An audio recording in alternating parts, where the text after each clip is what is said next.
माँ तो माँ होती है, भाग दो और बेटे को कोई कष्ट न हो, इसलिए वो हर बात को चुपचाप सह लेती थी।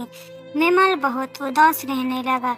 एक तरफ परिवार और सामाजिक के स्तर पर जीने की प्रतिबद्धता थी, तो दूसरी ओर माँ आखिर माँ से अपने बेटी की यह हालत नहीं देखी गई। एक दिन उसने अपने बेटे से कहा, विमल, बहुत दिन हो गए हैं, मैं अपने गांव जाना चाहती हूँ, मुझे वहाँ पहुँचा दो, मेरा यहाँ मन नहीं लग रहा। किंतु माँ, वहाँ तो कोई नहीं है, तुम्हारी देखभाल कौन करेगा? विमल ने आश्चर्य से पूछा।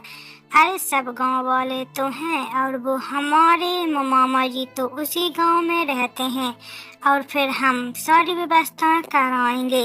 नाकामनी को तो जैसी मन की मुराद मिल गई हो। हाँ बेटा, बहू सही कह रही है, सरस्वती ने लंबी सांस लेते हुए कहा।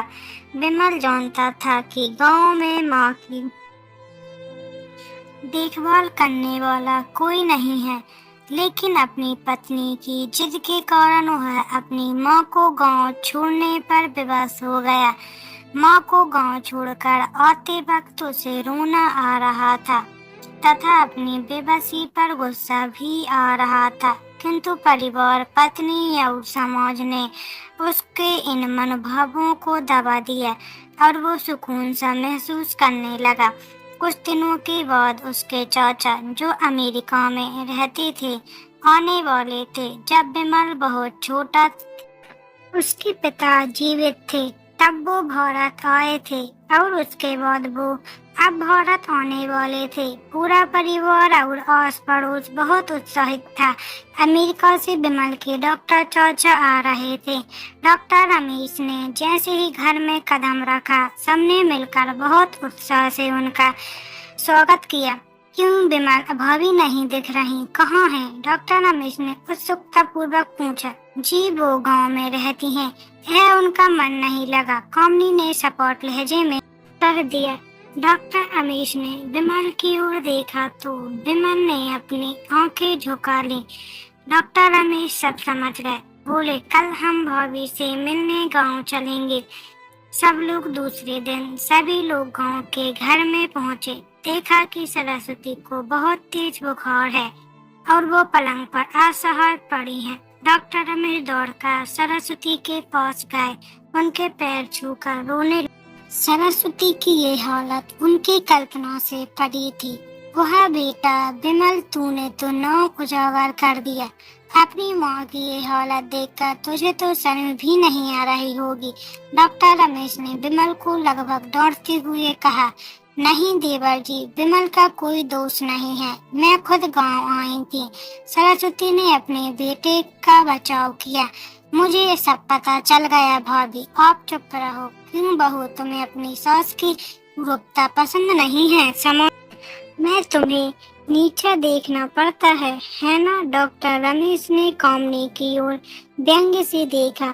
कामनी निरुत्तर होकर विमल को देखने लगी। और तुम जिस सामाजिक स्तर पर हो, वो इन्हीं के संघर्षों की देन है।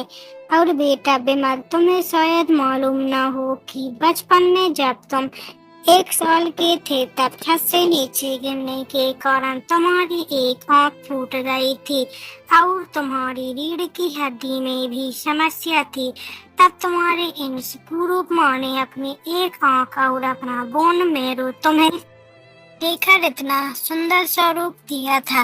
कामनी बेटा, इतने सालों तक संघर्ष करके बेटे को प्रशासनिक अधिकारी बनाने वाली इस संघर्षशील औरत की तुम लोगों ने यह दशा कर दी। तुम्हें ईश्वर कभी माफ नहीं करेगा। डॉक्टर रमेश की आंखों से अश्रु जलधारा बह रही थी। अब भाभी, आप मेरे साथ अमेरिका जाएंगे, यहाँ इन स्वार्थी लोगों के बीच नहीं रहेंगी। डॉक्टर रमेश ने सरस्वती से कहा। विमल तो कांटों तो खून नहीं। डॉक्टर रमेश, जो उसके चाचा थे, उन्होंने जो राज बताया, उसके बाद तो विमल को यही लग रहा था कि उससे ज्यादा पापी इंसान इस दुनिया में कोई और है ही नहीं। वह दौड़ता गया और माँ सरस्वती के कदमों से लिपट गया। माँ, मेरा अपराध अक्षम्य है। मैं जानबूझकर चुप्पी साधे रहा, आपका अपमान करवाता रहा। आप सिर्फ आप ही उस घर में मेरे साथ रहेंगी और कोई नहीं। विमल ने अग्नि दृष्टि से अपनी पत्नी और बच्चों को देख। कामनी को भी बहुत पश्चाताप हो रहा था, किंतु उसकी हिम्मत नहीं हो रही थी कि वो सरस्वती से आंख मिलाए। सरस्वती ने कामनी की मन स्थिति को समझकर उसको पुचकारते हुए अपने पास बुलाया और विमल को डांटते हुए कहा, खबरदार जो मेरी बहू को मुझसे अलग करने की कोशिश की तो